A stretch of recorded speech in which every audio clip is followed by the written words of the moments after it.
Hi guys, welcome to our channel Telugu audio stories with Maitri. నా ఛానల్ని ఎవరైనా ఫస్ట్ చూస్తున్నట్టయితే తప్పకుండా లైక్ చేయండి, షేర్ చేయండి అండ్ సబ్స్క్రైబ్ చేసుకోండి. బంధిని పెళ్లి బంధంలో పార్ట్ 44. ఇక స్టోరీలోకి వెళ్లే ముందు, ఇన్ని రోజులు స్టోరీ తక్కువ ఇస్తున్నారని, ఆ తర్వాత స్టోరీ అర్థం కావట్లేదని ఇలా రకరకాలుగా కామెంట్ చేసిన మీరు ఇప్పుడు మాత్రం అస్సలు కామెంట్ చేయట్లేదు అండ్ చాలా మంది సబ్స్క్రైబ్ చేసుకోకుండానే స్టోరీని వింటున్నారు. మీరొక్క లైక్ కొడితే ఒక 10 మందికి ప్రమోట్ అవుతుంది నా ఛానల్. కాబట్టి ప్లీజ్ లైక్ కొట్టండి. ఇంతమంది విన్నా నా స్టోరీని ఒక 300 దాటడం లేదు లైక్స్. అలాగే కామెంట్స్ అయితే పూర్తిగా తగ్గించేశారు. సీరియల్ నచ్చితే ఇంత కామ్గా ఉంటారా? నచ్చకపోతే టైమింగ్ పెంచకపోయినా గొడవ చేసేస్తారు. అయినా నాకు హ్యాపీగానే ఉంది. కానీ ప్లీజ్ లైక్ చేయండి, షేర్ చేయండి, సబ్స్క్రైబ్ చేసుకోండి. ఫస్ట్ నాకు కొంచెం హ్యాపీగా ఉంటుంది. ఎందుకంటే ఈ మంత్కి నేను ఛానల్ స్టార్ట్ చేసి 1 year అవుతుంది. కానీ 5000 కూడా దాటలేదు సబ్స్క్రైబర్స్. అందుకని సో ప్లీజ్ తప్పకుండా సబ్స్క్రైబ్ చేసుకోండి. మీ సపోర్ట్ ఇలాగే ఉండాలని కోరుకుంటూ ఇక లేట్ చేయకుండా స్టోరీలోకి వెళ్ళిపోదాం. ఎయిర్పోర్ట్ కు తీసుకెళ్లి వాళ్లకు తగిన జాగ్రత్తలు చెప్పి ఢిల్లీ ఫ్లైట్ ఎక్కిస్తాడు Shyam Prasad. Next day ready అయ్యి చైత్రని రమా వాళ్ళ ఇంటి దగ్గర డ్రాప్ చేసి ఆఫీస్ కి వెళ్ళిపోతుంది సియా. ఈ మధ్య సియాకి ప్రమోషన్ వచ్చింది మేనేజర్ గా. దాంతో కంపెనీ తరఫు నుంచి కార్ కూడా ఇచ్చాడు మిస్టర్ శశాంక్. తనొక్కదానికే ఇస్తే ఇట్టే కనిపెట్టిస్తుందని ప్రాజెక్ట్ సక్సెస్ పేరు చెప్పి మరో 4 టీం లీడర్లకు కూడా మేనేజర్ గా ప్రమోట్ ఇచ్చాడు ఆమెతో పాటు. పాపం సియాకు ఈ విషయం తెలీదు. ఆఫీస్ లోకి అడుగు పెట్టగానే క్షణం ఆలస్యం చేయకుండా శశాంక్ ఛాంబర్ కి వెళ్తుంది సియా. పర్మిషన్ తీసుకుని లోపలికి వెళ్లి గుడ్ మార్నింగ్ సార్, నేను విన్నది నిజమేనా అని అడిగింది సియా. దాదాపు 1 week తర్వాత సియాని చూస్తున్నాడు. ఆ కళ్ళలో కంగారు తనకు బాగా నచ్చింది. తను ఇవాళ వస్తుందని ముందే ఎక్స్పెక్ట్ చేశాడు. అందుకే చాలా ఎర్లీగా ఆఫీస్ కి కూడా వచ్చాడు శశాంక్. మళ్ళీ ఆమె ముందల యాక్టింగ్ చేస్తూ ఏ విషయం సియా, ఏమీ తెలియనట్టు అడిగాడు Shashank. And company add sir, దానికి నేను ఐడియా ఇచ్చాను కదా, ఆ విషయమే అడుగుతుంది ఇబ్బంది పడుతూ. ఇట్స్ ఓకే సియా, దాని గురించి మీరు ఎందుకు ఫీల్ అవుతున్నారు? బిజినెస్ అన్నప్పుడు ఇలాంటివి ఎన్నో జరుగుతాయి. మీరు మరి ఇంతలా ఫీల్ అవ్వడానికి ఏమీ లేదు అన్నాడు పైకి లేచి. కానీ సార్, ఆ ఐడియా నిజంగా నాది. నేను ఎక్కడ కాపీ కొట్టలేదు. ఇది ఎలా జరిగిందో అర్థం కావడం లేదు అంటుంది గిల్టీగా తల వంచుకొని. ఆఫ్ వైట్ కాటన్ శారీ పైన ఆలివ్ గ్రీన్ కలర్ లో leaves design, same olive green matching blouse, hair tight గా జడలా అల్లుకొని, పెద్ద సైజు పర్ల్స్ ఇయర్ రింగ్స్, మెడలో పల్స్ చైన్, అందమైన కళ్ళ మధ్య చిన్ని స్టిక్కర్ తో చాలా అందంగా ఉంది సియా. ఆమెను చూస్తూ రెప్పవేయడం మర్చిపోయాడు శశాంక్. డూ సంథింగ్ సార్, మీ పేరు చెడిపోకుండా, మీరు వాళ్ళకి ఫైన్ కట్టకుండా ఏదైనా మార్గం ఉందా అని తలెత్తి అడుగుతుంది సియా. బట్ శశాంక్ ఈ లోకంలో ఉంటే కదా ఏదో మాయ ఆవహించింది అన్నట్లుగా సియాని చూస్తూ ఉన్నాడు. హలో సార్, నేను మీతోనే మాట్లాడుతున్నాను అంటుంది సియా. వాట్ అన్నాడు అప్పటి వరకు చెప్పినవన్నీ వినకుండా శశాంక్. ఏమేంటి నన్ను చూస్తున్నాడు అని మనసులో అనుకుంటూ మరొకసారి రిపీట్ చేస్తుంది సియా. అవసరం లేదు సియా, మీరు ఎందుకు మరీ ఎక్కువగా ఫీల్ అవుతున్నారు?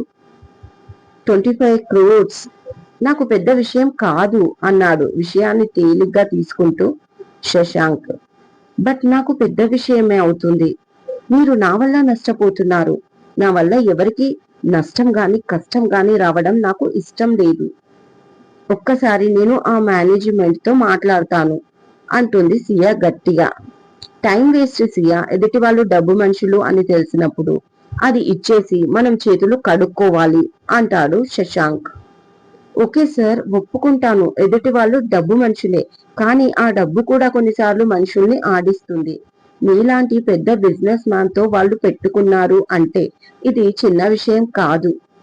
అయినా సరే పెట్టుకున్నారంటే దీని వెనకాల ఏదో లక్ష్యం ఉంది. మార్కెట్లో తమ పేరు కోసం లేదా ఇంకా ఏదైనా ఉండొచ్చు. మేబీ మిమ్మల్ని బ్యాడ్ చేయాలని మెల్లిగా అంది సియా. అదే అనుకుందాం. బ్యాడ్ చెయ్యని ఏమవుతుంది అన్నాడు శశాంక్. అలా ఎంతమంది బ్యాడ్ అవుతారు సార్? ఇది ఇక్కడితో ఆగకపోవచ్చు. అఫ్ కోర్స్ ఇది మీకు చిన్న విషయం కాదు. సరే, వాళ్ళ ప్రాబ్లం ఏంటో నేను తెలుసుకొని వీలైతే వాళ్ళకి ఏదైనా ఆఫర్ ఇద్దాం. ఏదైనా ప్రోడక్ట్ విషయంలో మనం కూడా వాళ్ళ కస్టమర్ల లాగా మారి వాళ్ళకి చేయూతనిద్దాం మార్కెట్ లో. అలా వాళ్ళకి కూడా మంచి వే ఏర్పడుతుంది, ప్లస్ డబ్బు వస్తుంది, మనతో పనిచేసామన్న ఎక్స్పీరియన్స్ మిగులుతుంది. అండ్ సేమ్ టైం మనకు వాళ్ళకి మంచి బిజినెస్ రిలేషన్షిప్ వస్తుంది. మరొకసారి వేరే వాళ్ళని ట్రబుల్ చేయడానికి ఆలోచిస్తారు. మంచితనం విలువ తెలుస్తుంది. నాకు తెలిసినంత వరకు ఇది డబ్బు కోసం అని నేను అనుకోవడం లేదు. మీరు తలుచుకుంటే వాళ్ళ బిజినెస్ ని గ్రోస్ చేయించడం ఎంతసేపు పని, బట్ అది వాళ్ళు ఆలోచించడం లేదు. అయినా అదంతా ఎందుకు? ఒక్కసారి ఆ మేనేజ్మెంట్ తో నేను మాట్లాడతాను, నా తృప్తి కోసం. ఆ తర్వాత వాళ్ళు వినకపోతే మీ ఇష్టం వచ్చినట్లే వాళ్ళు అడిగినంత డబ్బు ఇవ్వండి. జస్ట్ ఒక ప్రయత్నం చేస్తాను. మీకు నష్టం రాకుండా నేను కూడా ఒక ట్రై చేశాను అన్న తృప్తి నాకు మిగులుతుంది. మీకు అర్థమవుతుందా సార్ అని అడిగింది సియా. ఇక ఆమె మాటని ఎలా కాదనగలడు శశాంక్. ఓకే, ఆ మేనేజ్మెంట్ తో మాట్లాడి మీకు ఒక మీటింగ్ ఏర్పాటు చేయిస్తాను. మీరు చిన్న చిన్న విషయాలలో కూడా చాలా దూరం ఆలోచిస్తారు సియా. మీలాగా నేను ఆలోచించలేను. ఇదే ఆలోచన వాళ్ళకుంటే తప్పకుండా మనకి ఓకే చెప్తారు. ఎనీవేస్, ఇది జస్ట్ మీ తృప్తి కోసమే. మరొకసారి చెప్తున్నాను, డబ్బు, కంపెనీ నష్టం ఇది పెద్ద విషయం కాదు, ఎస్పెషల్లీ మీ విషయంలో అన్నాడు నవ్వుతూ శశాంక్. ఆ మాటకు కాస్త ఇబ్బంది పడుతూ నవ్వింది సియా. ఇక సైలెంట్ గా నిల్చుంది, ఏం మాట్లాడాలో అర్థం కాక. సో మన కంపెనీకి నష్టం వస్తుందని తెలియగానే 10 days లీవ్ తీసుకున్న మిస్ సియా ప్రసాద్ గారు చాలా త్వరగా వచ్చేశారు కదా అని అడిగాడు శశాంక్. దానికి నవ్వుతూ అవును సార్ అంది మెల్లిగా సియా. మరి ఈ విషయం మీకెలా తెలిసింది? ఎవరు చెప్పారు మీకు? ఏమీ తెలియనట్టే అడిగాడు శశాంక్. అది ఆనంద్ సార్ నిన్న కాల్ చేసినప్పుడు చెప్పారు అంటుంది. అవునా, అంకుల్ కి నేను మీకు చెప్పొద్దని చెప్పానే. నాకు తెలుసు మీరు ఇలాగే రియాక్ట్ అవుతారని. మరీ భూతద్దంలో పెట్టి చూస్తున్నారు సియా అంటాడు చైర్లో కూర్చుంటూ. పర్వాలేదు సార్, తప్పు నా వల్ల జరిగింది కదా అంటుంది సియా. ఇప్పుడు నేను ఫీల్ అవుతాను మీరు ఆ మాట అంటే అన్నాడు నవ్వుతూ శశాంక్. ఇట్స్ ఓకే సార్, నేను వర్క్ చూసుకుంటాను, ఆల్రెడీ లేట్ అయ్యాను అంటుంది సియా. సరే సియా వెళ్ళండి అంటూ పర్మిషన్ ఇస్తాడు శశాంక్. సియా వెళ్లి తన వర్క్ చూసుకుంటూ ఉంటుంది. ఇక తనని చూస్తూ శశాంక్ కూర్చుంటాడు. ఆ కంపెనీ మేనేజ్మెంట్ తో సియాకి మీటింగ్ ఏర్పాటు చెయ్యమని తన సెక్రటరీ కొండలరావుకి చెప్పి ఆ రోజు మార్నింగ్ ఆఫీస్ కి కాకుండా కేస్ వేసిన కంపెనీ డైరెక్టర్ తో మాట్లాడడానికి స్టార్ట్ అవుతుంది సియా. దారిలో తనకి అభిషేక్ నుంచి కాల్ వస్తుంది. లిఫ్ట్ చేసి హాయ్ అభిషేక్, ఎలా ఉన్నావు అని అడుగుతుంది. నేను బాగానే ఉన్నాను. Where are you? Angel, 3 days నుంచి కాల్ చేస్తున్నా, లిఫ్ట్ చేయడం లేదు. కొంప తీసి నాకంటే హ్యాండ్సమ్ ఫెల్లో ఎవరైనా తగిలారా అని అడుగుతాడు అభిషేక్. యు ఈడియట్, ఎక్కువ మాట్లాడితే బొక్కలు విరుగుతాయి. ఎలా కనిపిస్తున్నాను రా నీ కంటికి అని అడుగుతుంది సియా. చాలా సార్లు చెప్పాను కదా, చాలా అందంగా ఉంటావు. అఫ్ కోర్స్ నేను కూడా హ్యాండ్సమ్ గానే ఉంటాను అని తెలుసులే. పైగా నీ మనసులో నాకు తప్ప ఎవరికీ చోటు లేదు. కమాన్ బేబీ, మనం ఎక్కడైనా మీట్ అవుదామా అంటాడు అభిషేక్. స్టూపిడ్, నువ్వు మారవురా. నేను ఊటీలో లేను, ఢిల్లీ రిటర్న్ అయ్యాను అంటుంది సియా. వాట్, ఎప్పుడు వెళ్ళిపోయావు? ఉంటాను అన్నావు కదా, నీతో ముఖ్యమైన విషయం మాట్లాడదామని అనుకున్నా కాస్త సీరియస్ గా అన్నాడు అభిషేక్. నీ ముఖ్యమైన మ్యాటర్ ఏంటో నాకు తెలుసు, కానీ ఆంటీ ఎలా ఉన్నారు అని అడుగుతుంది సియా. యా షీఈస్ గుడ్, నిన్ను చూడాలి అంటుంది అన్నాడు. నన్నా ఎందుకు అని అడుగుతుంది సియా ఆశ్చర్యపోతూ. నీకు నచ్చిన అమ్మాయిని చూపించు, పెళ్లి చేస్తా అంటుంది మామ్. సరే అని చెప్పాను, అందుకే అన్నాడు అభిషేక్. చంపేస్తా నిన్ను అంటుంది నవ్వుతూ సియా. ఐఎమ్ ఆల్రెడీ డెత్తడ్ బంగారం అంటాడు కేజీఎఫ్ సినిమాలో యష్గా. నువ్వు పెద్ద హీరో అనుకుంటున్నావా అని అడుగుతుంది సియా. నో డియర్, బట్ నువ్వే నా హీరోయిన్ అంటాడు అభిషేక్. మాటలు చాలా ఎక్కువ అవుతున్నాయి. ఒక అర్జెంట్ వర్క్ పై వెళ్తున్నాను, పైగా డ్రైవింగ్ లో ఉన్నాను, తర్వాత కాల్ చేస్తాను అంటూ కాల్ కట్ చేస్తుంది సియా.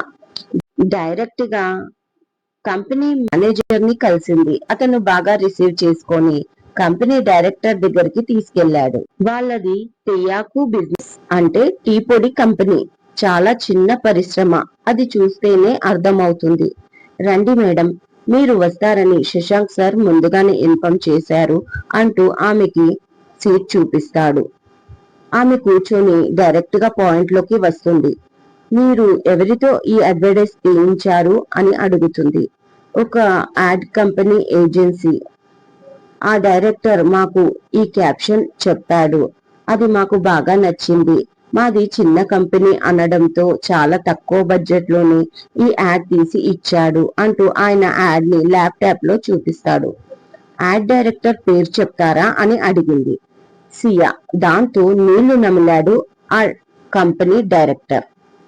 దాంతో తనకి డౌట్ వచ్చి మరొకసారి అడుగుతుంది. అది డైరెక్టర్ పేరు ఇప్పుడు నేను మీకు చెప్పలేను మేడం అంటాడు. అదేంటి, ఎందుకు చెప్పలేరు? మీ యాడ్ ని మేము కాపీ కొట్టాం కదా, దానికి 25 crores మీరు అడుగుతున్నారు. మరి మరి ఈ యాడ్ డైరెక్టర్ కూడా తన కాన్సెప్ట్ ని మేము కాపీ చేశాం అని చెప్తే సరిపోతుంది కదా, అందుకే ఒకసారి ఆయన్ని కలుద్దామని. ఆయన ఎవరు అని అడుగుతుంది. ఫ్యాక్ట్ ఏంటంటే ఇది నా ఐడియా, నేను మా కంపెనీకి చెప్పిన ఐడియా, నేను ఎక్కడా కాపీ కొట్టలేదు. ఈ క్యాప్షన్ కి మీకు డైరెక్టర్ గారు ఇచ్చారని అన్నారు కాబట్టి నేను జస్ట్ ఆయనతో ఒకసారి మాట్లాడతాను. మా ఇద్దరికి ఒకే టైప్ లో కాన్సెప్ట్ అండ్ క్యాప్షన్ ఐడియా కూడా వచ్చిందా, లేక ఆయన కాపీ కొట్టాడా, నాకు కూడా క్లారిటీ కావాలి కదా. ఆ క్లారిటీ వచ్చాక మీకు డబ్బు ఇవ్వాలో లేక కోర్టులో మీతో ఎదుర్కోవాలో మా మేనేజ్మెంట్ డిసైడ్ చేస్తుంది అంటుంది సియా. దాంతో భయపడ్డ ఆ డైరెక్టర్, సారీ మేడం, మాది చాలా చిన్న కంపెనీ, పైగా మాకు చాలా నష్టాలు ఉన్నాయి. మా కంపెనీ అమ్మి 3 months అవుతుంది. నష్టాల్లో ఉన్న మేము మీపై కేసు ఎందుకు వేస్తాం మేడం అనగానే షాక్ అయిపోతుంది సియా. వాట్, మీరు కేసు వేయకపోతే మరి ఎవరు వేశారు అని రెట్టించి అడిగింది సియా. కొత్త మేనేజ్మెంట్ వాళ్ళు యాడ్ కాపీ అయ్యిందని చెప్పి నన్ను బినామీగా పెట్టి మీ పైన నాతో కేసు వేయించారు అంటూ అసలు విషయం చెప్తాడు. మై గాడ్, అసలు ఏం జరుగుతుంది ఇక్కడ అని మనసులో అనుకుంటూ, అంటే ఇందులో మీకు ఏమైనా పర్సంటేజ్ ఇస్తున్నారా వాళ్ళు అని అడుగుతుంది సియా. అలాంటిదేమీ లేదు మేడం, కాకపోతే మా కంపెనీని మాకు నష్టం లేకుండా ఎక్కువ రేట్ కి కొన్నారు. అదే అభిమానంతో ఆయన చెప్పగానే మీ కంపెనీపై కేసు వేశాను. నిజానికి నాకు ఈ కంపెనీకి సంబంధమే లేదు, అలాగే ఈ కేసుకి కూడా అంటూ అసలు విషయం చెప్తాడు ఆయన. ఆల్ రైట్, ఆ కంపెనీని కొన్న ఆ మేనేజ్మెంట్ ఎవరు, అంటే ఆ కంపెనీ కొత్త డైరెక్టర్ ఎవరు అని అడుగుతుంది సియా. ఆయన లోపల ఛాంబర్ లో ఉన్నారు, రండి మేడం అని అంటాడు ఆ ఆపద్ధర్మ డైరెక్టర్ భయపడుతూ. ఇక్కడికి వచ్చి మంచి పని చేశాను, ఎవరో కావాలని శశాంక్ సార్ పై పగబట్టి చేస్తున్నారు. అది ఎవరో తెలుసుకుంటే వీళ్ళ ఆట కట్టించడం శశాంక్ సార్ కి పెద్ద విషయం కాదు అనుకుంటూ ఆయన ఛాంబర్ కి నడిచింది సియా. మాజీ డైరెక్టర్ వాళ్ళ కొత్త డైరెక్టర్ పర్మిషన్ తీసుకొని సియాని లోపలికి వెళ్ళమన్నాడు. Good morning sir, I'm Siya Prasad from Nandita group of companies head office manager ని మీతో మాట్లాడడానికి వచ్చాను అంటుంది సియా. వెల్కమ్ మిస్ సియా ప్రసాద్ అంటూ అటువైపు తిరుగున్న వ్యక్తి ఇటువైపు తిరిగాడు. అంతే షాక్ అయిపోతుంది సియా, ఎందుకంటే తన ఎదురుగా ఉన్నది మిస్టర్ రాజ్ నందన్ కాబట్టి. రాజ్ బిజినెస్ వర్క్ పై అవుట్ ఆఫ్ స్టేట్ వెళ్ళాడు. వాడు లేని టైంలో మా ఇంటికి వచ్చి ఇక్కడే ఉంటానంటున్నావు. ఇలా అంటే ఎలా? పైగా కోడల్ని అంటున్నావు. ఏంటిది? ఎప్పుడు పెళ్ళయింది నీకు? చాలా సీరియస్ గా అడుగుతుంది శాంతి. పక్కనే ఉన్న లక్ష్మి కూడా చికాకుగా చూస్తుంది ఆ అమ్మాయిని. అంతలో శాంభవి, ఇదిగో నువ్వు ఇక్కడికి రానవసరం లేదు. వాడు ఇంట్లో ఉండడం లేదు. వాడు అవునంటే నీకు ఈ ఇంట్లో ఎంట్రీ, లేకపోతే లేదు. వెళ్ళు ఇక్కడి నుంచి అంటుంది. అయ్యో ఆంటీ అలా అనకండి. మేము 7 years గా లీవ్ ఇన్ రిలేషన్షిప్ లో ఉన్నాం. ఇన్ఫాక్ట్ రాజ్ నన్ను ప్రేమిస్తున్నాడు. పెళ్లి చేసుకుంటానని మాట ఇచ్చాడు. జస్ట్ 1.5 year గా దూరంగా ఉన్నాం. అది కూడా మీ ఇంట్లో ఏదో ఫ్యామిలీ ఇష్యూ వల్ల. దానికి నాకు సంబంధమే లేదు. మా మధ్య ప్రేమ అలాగే ఉంది. ఇంకా పెళ్లికి కూడా రూపం ఇవ్వాలని అనుకుంటున్నాం. అందుకే ఈ మధ్యనే నాకు ఫోన్ చేసి నిన్ను చాలా మిస్ అవుతున్నాను, నిన్ను విడిచి బ్రతకలేను అని వెంటనే నన్ను మన ఇంటికి వెళ్ళు, నేను త్వరలో వస్తాను, మనం పెళ్లి చేసుకొని సెటిల్ అయిపోదాం అని రాజ్ చెప్పాడు. అందుకే నా కెరీర్ ని కూడా వదిలేసి ముందుగా మీ ఆశీర్వాదం తీసుకొని మీ ఇంటి నడవడికలు పద్ధతులు నేర్చుకుందామని వచ్చాను అంటుంది క్రిస్టియానా. అమ్మో, ఇది నా కూతురి జీవితానికి ఎసరు పెట్టేలా ఉంది. దీన్ని ఎలాగైనా బయటికి నెట్టేయాలి అని శాంభవి అనుకుంటూ, అలాంటిదేమీ లేదు అమ్మాయి, నిన్ను వాడు చేసుకోడు. ఆల్రెడీ నా కూతురితో వాడికి నిశ్చితార్థం అయిపోయింది అని శాంభవి అనగానే, ఇదండి ఇవాళటి ఎపిసోడ్. ఈ ఎపిసోడ్ మీకు నచ్చినట్టు అయితే నాకు కామెంట్ చెప్పండి. అలాగే లైక్ చేయండి, షేర్ చేయండి, సబ్స్క్రైబ్ చేసుకోండి నా ఛానల్ ని. మరొక మంచి ఎపిసోడ్ తో మీ ముందు ఉంటాను. మైత్రి.